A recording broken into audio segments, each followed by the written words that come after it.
you ever heard about the true owners of the Caucasian Albanian Church? I know that not many people have heard about the ancient land of Albania, where the first church in the Caucasus was established. The founders of these early churches in the Caucasus were the ancient tribes called the Albans, who were the aboriginals of Azerbaijan, the land of ancient Turks. The earliest record of Turkic tribes living in Azerbaijan goes back to the 4th and 3rd millenniums. The ancient Summerian-Akkad, Assyrian, Egyptian, and Babylonian sources record the names of the early Turkic tribes, such as Kuts, Su, Turukki, and Lullubi. The ancient Azerbaijani states of Manna, Caucasian, Albania, and Atropatena were direct descendants of these early Turkic tribes in Azerbaijan. In this video, we will talk about ancient Caucasian Albania, whose population Strabo described as tall and handsome, and Roman author Julius Solin, who lived in the 3rd century, described as blonde.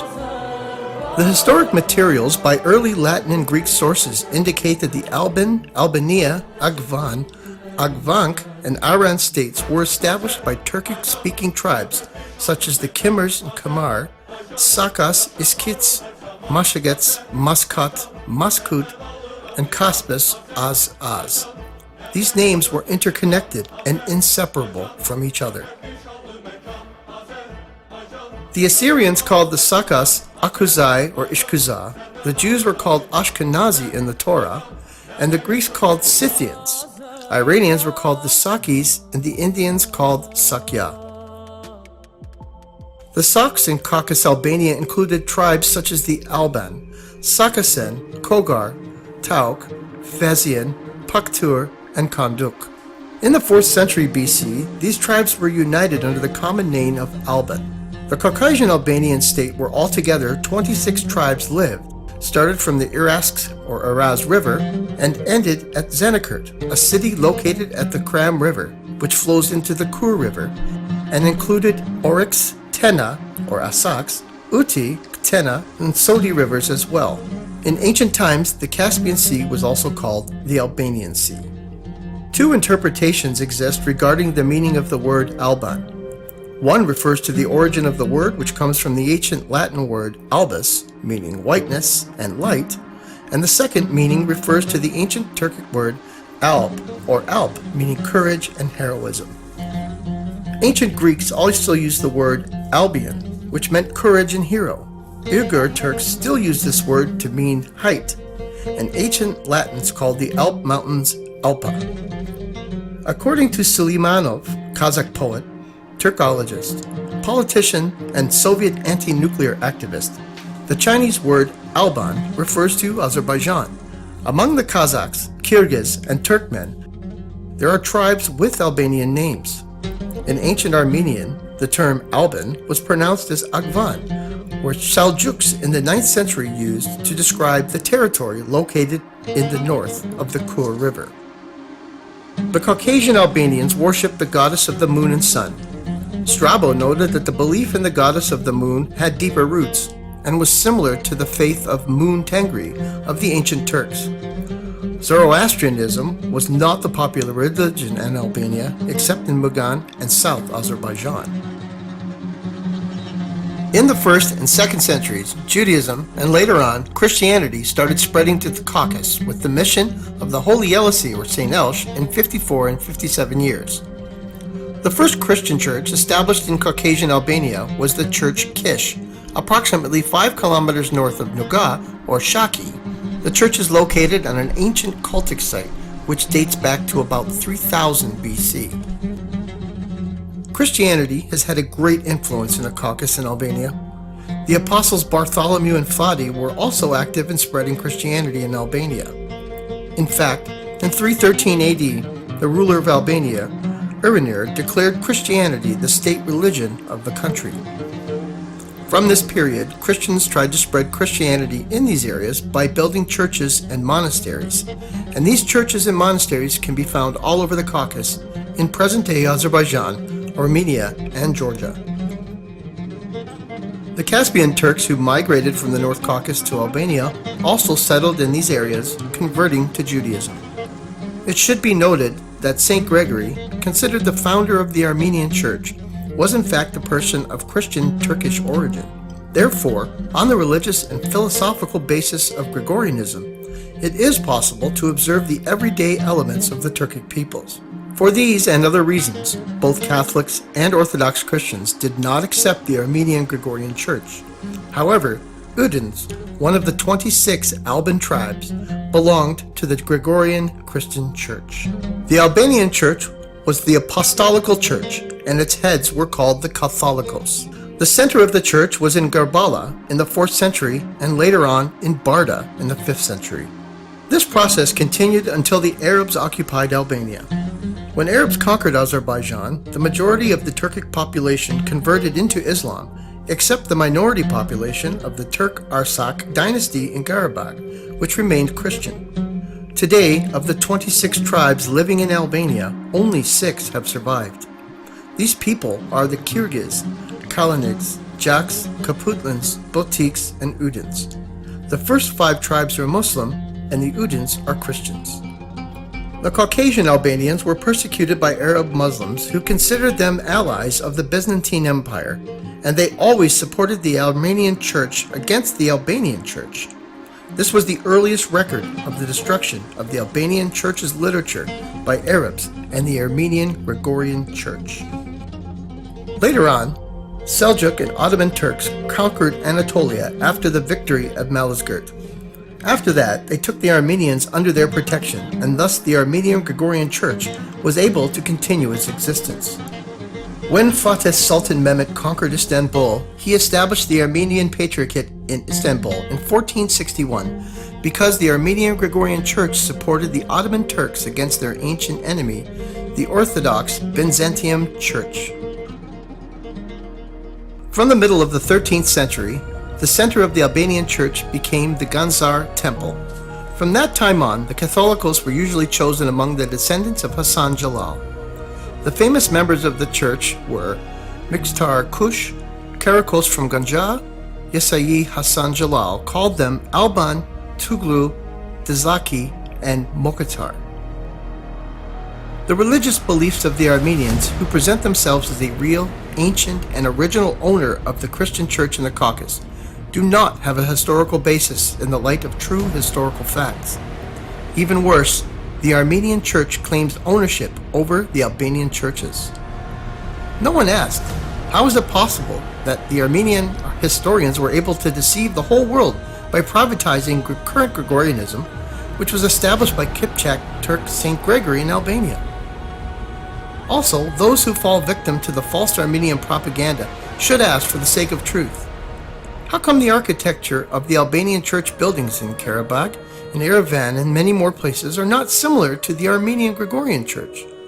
Have you seen how beautiful and elegant are the Albanian churches that draw attention with its unique pre-Christian Albanian heritage mingled with Christianity? This is because the two churches belong to different denominations. The Albanian church was Diophysite church, suggesting Caucasian Albanians believed in a complete and perfect unity of the two natures in one hypostasis and one person of Jesus Christ. This was totally contrasted with the Armenian monophysitic church. In addition, the Albanian cross stones scattered across the occupied territories of Kalbaja, Karabakh, and on the border of South Azerbaijan and Yerevan, and even included pre-Christian elements and the religious rites of Turkic tribes in Azerbaijan. Note that the Albanian cross is the only cross in the world that included pagan symbols and Albanian writings.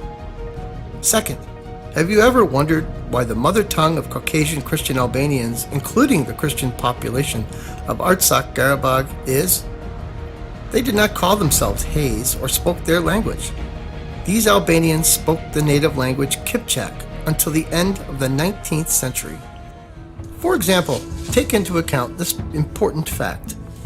Have you ever asked why did Sayet Nova, the most influential representative of Albanian Turkish literature in the 18th and 19th century, wrote his poems in the Turkic language and called himself Turk Sayet Nova?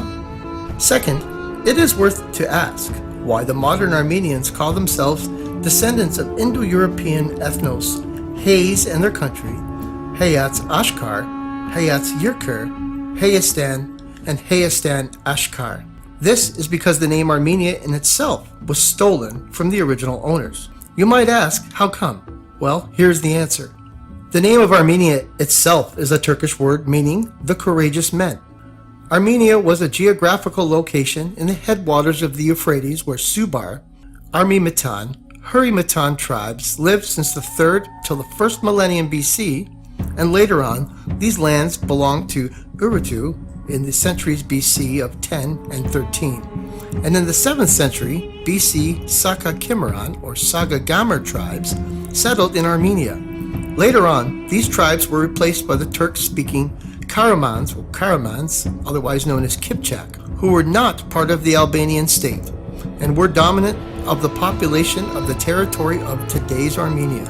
It is no wonder that today one branch of the Karaman tribe is called Armanak and Irmi. It is a tribal division of the Western Bulgarian Turks. According to Arab historians, Tabari, during his era, Azerbaijani lands were divided into two parts, Iran and Armenia. Both geographical areas were inhabited by Turks. Iran covered the territory of present-day Kur-Araz, while Armenia covered the territory of present-day Western Azerbaijan and Borchali. The ancient Kipchaks lived in Armenia, who are the ancestor of the original Christian population of Artsakh, Karabakh, and Armenia. The Christian Kuraman Arman Turks, oppressed by the Arab Caliphate and the Seljuks, were forced to migrate to the north of Caucasus and Crimea.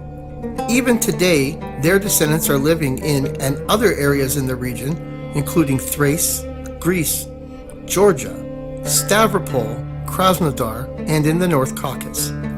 This has been a sizable Turkish-speaking community and is also known as Greek because they have been assimilated by Greeks. As we see, the Hayes adopted the name Armenian to increase their chance to claim over the historical and cultural heritage of the Christian Armen Turks. Because the Armenian cathedrals have never existed in the Caucasus, they have existed in the eastern banks of the Euphrates and Tigris rivers around Lake Van outside the East Caucasus. Their members had baptisms in the Euphrates River. So, these Hayes stole the Albanian heritage and also the names of early Turkic tribes in the Caucasus. One of the earliest records dates back to the census of the population living in Istanbul during the reign of Fatih Sultan Mehmet, reflecting the attempt of Hayes to take the name Arman. In Ottoman or Osmanli Empire, some Armenians had also been named as Gregorian Turks, referring to their Turkic origin in contrast to the Hayes. In this book, Procopius of Caesarea, published in 1858, historian M. Koronazzi considered the Arshaks to be the sons of Kantura, Procopius of Caesarea, and stated, "Let no one think that the Arskids are of Armenian descent." It is an appropriate answer to those who want to associate the name Arsag or Artsakh with Hay, but it does not allow us to say the opposite. These Artsaks were the descendants of Turkic-speaking tribes in Bolkar, Chuvash, and Kipchak. Despite the persecutions by the Arab and Seljuk Turks who supported the Armenian Gregorian Church, the Caucasian Albanian Autocephalous Church was able to protect its independence until 1836, when it was abolished by the decree of Tsar Nicholas I. This decree allowed the Armenian Church to take over the Albanian Church, where its members were classified as Armenians. Some members of the church were forced to assimilate within the Gregorian Orthodox Church. Since the settlement of the Ottoman and Iranian Armenians in ancient Azerbaijani lands in the 19th century, the historical monuments, along with Albanian churches, continue to be the subject of cultural genocide through falsification of Albanian and Azerbaijani history. All the Albanian churches, crossstones, and literature were destroyed by the Armenian Gregorian Church. Such cultural genocide has always been the part of the physical destruction of Azerbaijanis in Yerevan and Karabakh by Armenian nationalists.